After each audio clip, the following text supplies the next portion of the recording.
Look, it's not the normal type of thing that you would hear from a manager. What, is in affecting their negotiating position? Yeah, I think it does. He doesn't care about the finance. He doesn't care what they bring in. No. He's not got to worry about PSR or anything like that. He just wants the best possible squad. 13 goals and 6 assists in all competitions in 37 appearances. You think? Yeah, I do. That is a surprise. The reason I say that is because...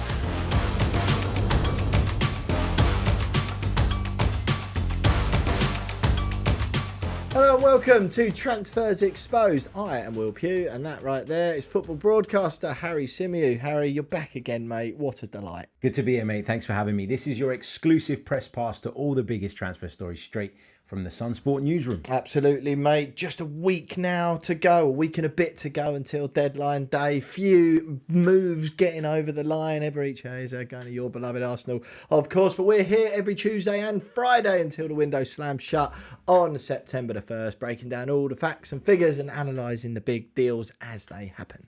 And in this video, we're talking about a couple of potentially big outgoings from Chelsea after Enzo Maresca admitted it will be better for Nicolas Jackson and Christopher Nkunku to leave. This is the back page of The Sun this sunny Friday morning. The ends. Maresca Chelsea shock. Better if Jackson and Nkunku go. Chelsea manager Enzo Maresca would rather risk a striker crisis than keep unhappy pair Nicolas Jackson and Christopher Nkunku. Ultimately, he's just said about Nicolas Jackson, he is available because obviously they play my beloved West Ham United tonight, a game I am not looking forward to, that's for sure. But despite the fact that both these players are fit, Harry, they're not going to be in the squad.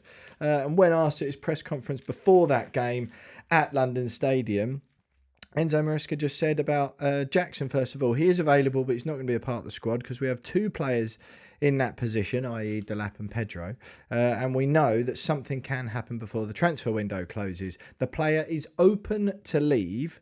If he finds a good solution, he's going to leave.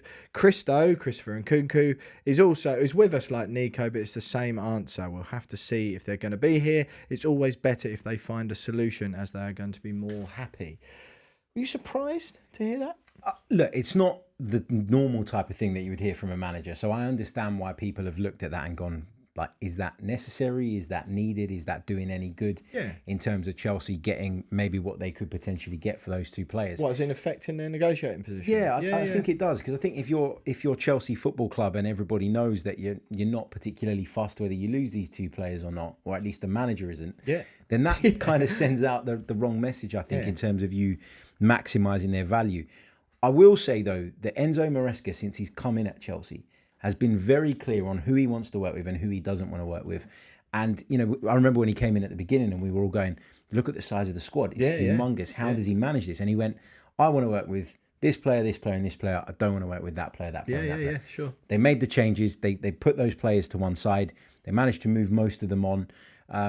And ultimately, Chelsea have improved under Enzo Maresca, and they're moving in the right direction. So there's a part of me that reads this and goes, this doesn't make a lot of sense, and I'm surprised by it. But there's also a part of me that goes, this is clearly the way Maresca works. It has been successful so far. Yeah. Let him get on with it. Yeah, you can't complain, can you? Similar to sort of Manchester United or Amorim / United got quite heavily criticised, didn't they? Obviously for their bomb squad, as it was called at the time.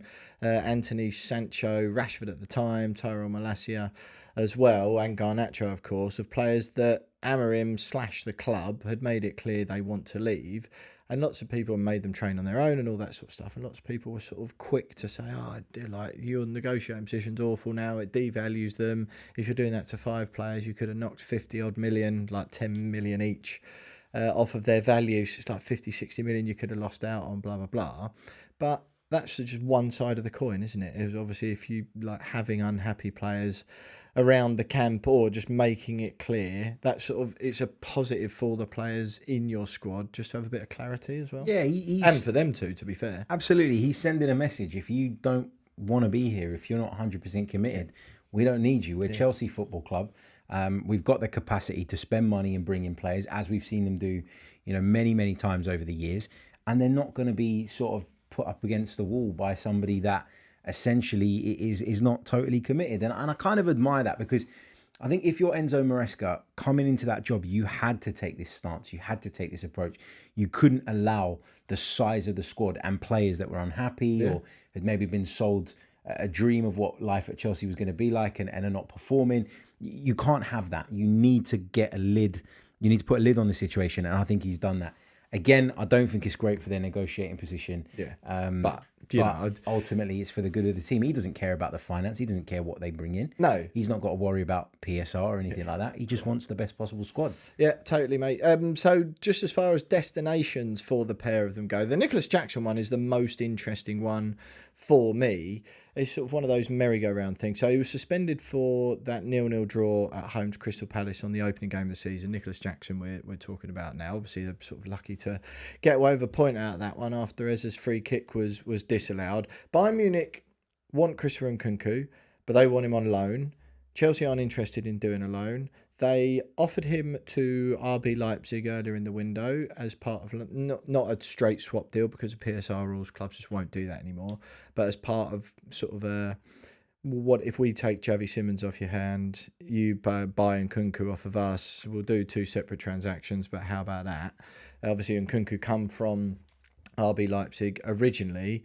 I think now, at first, Leipzig were like, no, we're not interested in that. As the window's rumbled on a bit, it's become abundantly clear that Xavi Simons wants to leave them. That they might do a deal around the 30 to 35 million pound mark for Nkunku. 60 million is going to be about the money for Xavi Simons. About 40 to 45 will do it for Garnacho. But Vega, I think, is on his way out for around 30 million quid. They need Chelsea because of that UEFA fine they got at the beginning of sort of July, I think it was, 27 million pounds. So they don't risk being in the same position as Barcelona in all the troubles and headaches they've had with registering players. They need to get rid of players, right, before they bring any in. Nicolas Jackson, though, their initial valuation was 100. Everyone in the market was balking at that. They were like, oh, maybe 80 then. Even that seems absurd. You kind of sense that 60 million pounds probably, and that feels a little bit more reasonable. Newcastle and Aston Villa are the most 2 likely destinations. Newcastle's situation obviously tied up with everything going on with Alexander Isak. Aston Villa, on the other hand, managed by Unai Emery, who gave Jackson his debut at Villarreal, played under him, likes the player a lot. Jackson likes working with him. What do you think the better move is for player?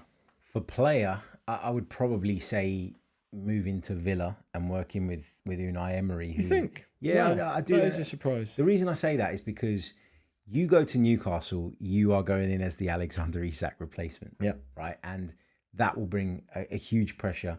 I'm not sure Nicolas Jackson is anywhere near the level of Alexander Isak. In fact, I'm certain he's not near that level. I mean, people will argue that he's maybe closer to being a top striker than I maybe think on a personal note.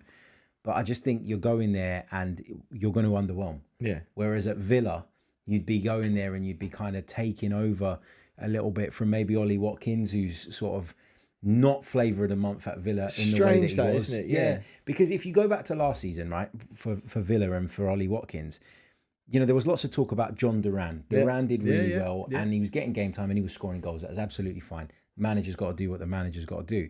But then even later in the season, after Duran had left, you were seeing Rashford in the Champions League, for example, being picked ahead of Watkins. Yep.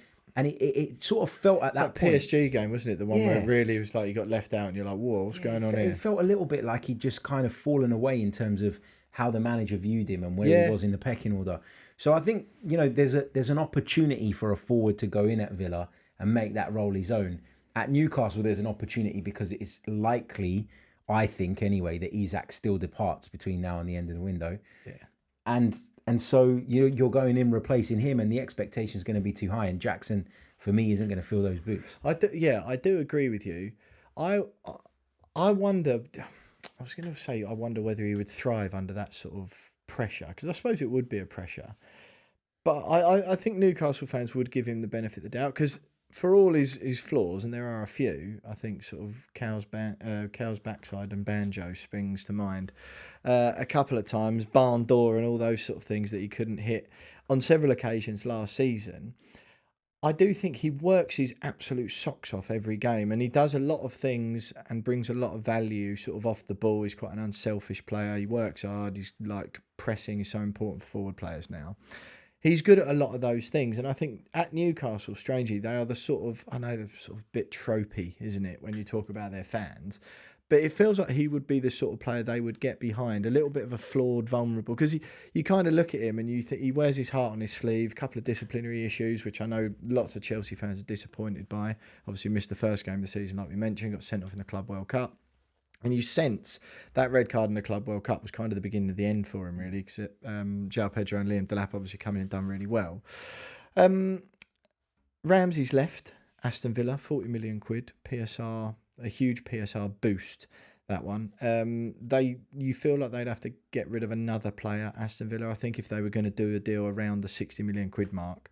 Obviously, Ramsey represented like pure profits. He's a homegrown player. Morgan Rogers isn't going anywhere.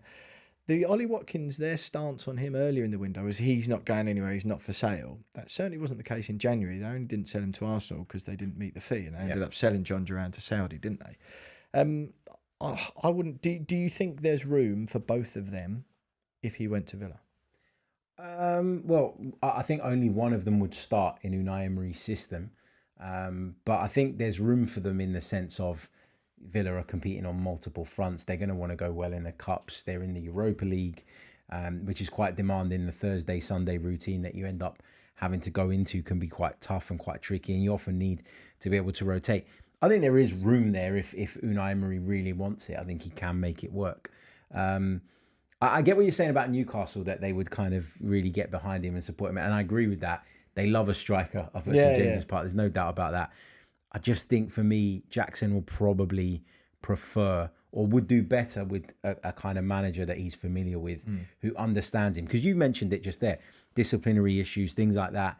You know, they can put people off you quite quickly. If you're a manager, you want to go out there knowing that you can trust in your players not to do anything stupid that's going to cost you the game. And I think if you understand Nicolas Jackson and you maybe understand the positives that he brings a little bit better, you can probably deal with the downsides, whereas someone that doesn't know him and doesn't have that kind of rapport with him might not see it in the same way. Yeah. And I mean, obviously he's 24 now. That's the other thing. He's not like a teenager where you kind of go, he's a bit childish. He'll grow out of those things. He's had his growing out of those years already, really. He's at a big club like Chelsea now. There's big responsibility on his shoulders. So you obviously Unai Emery has faith that he could trust him because he has done before. His contract expires in 2033, Jackson's. 13 goals and 6 assists in all competitions in 37 appearances last season. Chelsea and Villa, strong working relationship as far as transfers go. Ian Martson and Amari Kellerman have gone between the two clubs previously. The only thing Villa have sort of inquired about or would like to do a loan deal with an obligation to buy at the end of the season, but Chelsea if he's going to go, they want the cash, or they want to do, obviously it'll be a structured deal like they all are. So I don't think the loan option would be preferable to Chelsea given their precarious position with that UEFA situation we're explaining. And Nkunku, do you feel a little bit bad for him, really? Again, he's one. Chelsea want the cash. RB Leipzig, as we've discussed already, would be the location. He was sort of a little bit unlucky, just injuries at dodgy times for him, really. But you sense, well, I certainly do, that there's still a player in there. Yeah, I think there is a player in there. He was very, very highly rated in Germany. I remember when Chelsea signed him, hearing people speak very, very highly of him. And I remember Chelsea fans for a long period of time, when he was out injured right at the start of his Blues career, were saying, once we get Nkunku back, we'll be fine. Everybody's concerned and worried about the lack of punch that we have in attack. But once he's back, he'll be fine. He came back, wasn't really the solution to the number 9 problem that Chelsea had at that time.